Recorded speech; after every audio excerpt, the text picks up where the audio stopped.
Montreal, Ontario's partners in a North American emissions trading market are hoping to convince Premier-elect Doug Ford to scrap an election pledge to pull out of the program.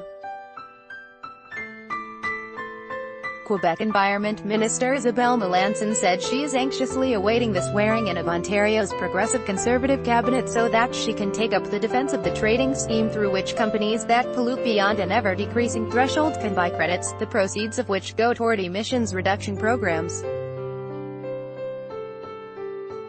Ontario Premier-designate Doug Ford speaks to the media following a meeting with industry representatives in Toronto on Wednesday, June 13. Tiana Martin, The Canadian Press. What I want to do is underline the benefits of the carbon market for the Quebec, Melanson said in an interview. There are some who would try to play off the economy against the environment.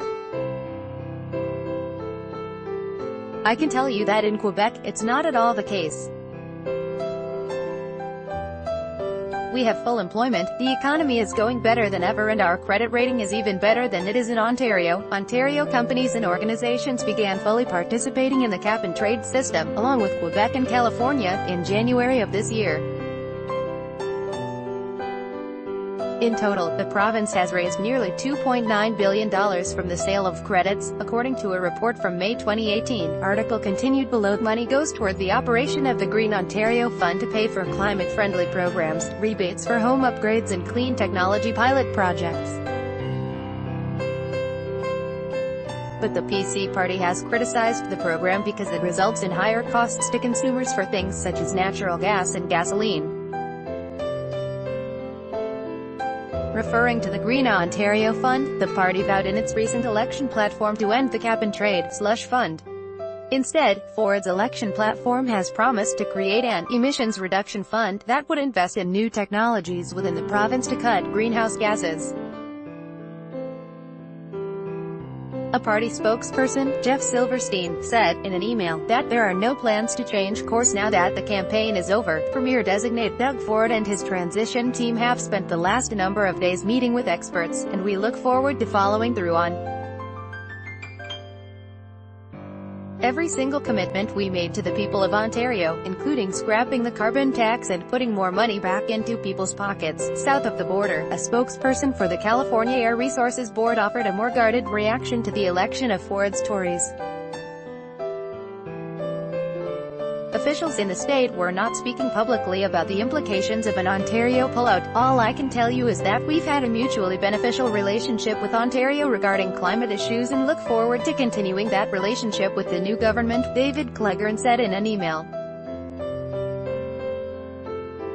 Article continued. Bella Wani-Shalou, an assistant professor of politics at the Université de Sherbrooke, said the vow to pull out of the cap-and-trade program sends a message that Ontario is ready to abandon its provincial and international partners. She likened Ford's stance on cap-and-trade to United States President Donald Trump's approach to international partnerships such as the G7 or the 2016 Paris Accord on climate change, which was signed by members of the United Nations Convention. It's sort of the same idea that we can't trust them, despite the fact that it's not in Ontario's traditions to make such a rash movement, Shalou said. Maybe Doug Ford will see that there has been an economic benefit from Ontario's participation. Experts say that a Ford government must carefully consider the implications of scrapping its cap-and-trade program. At the federal level, provinces which do not have a carbon tax, such as British Columbia, Manitoba and Alberta, or are not participating in a cap-and-trade system like Quebec, Ontario and Nova Scotia, will be subject to a national carbon tax.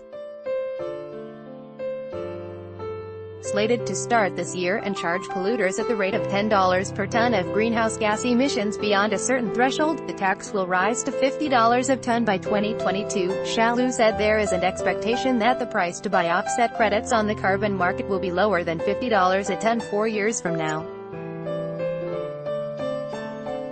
She said submitting to a national carbon tax would also deprive Ontario businesses that are subject to the emissions thresholds of choice. The beauty of a carbon market is that it leaves room for companies to choose how they are going to do things and at what price, she said.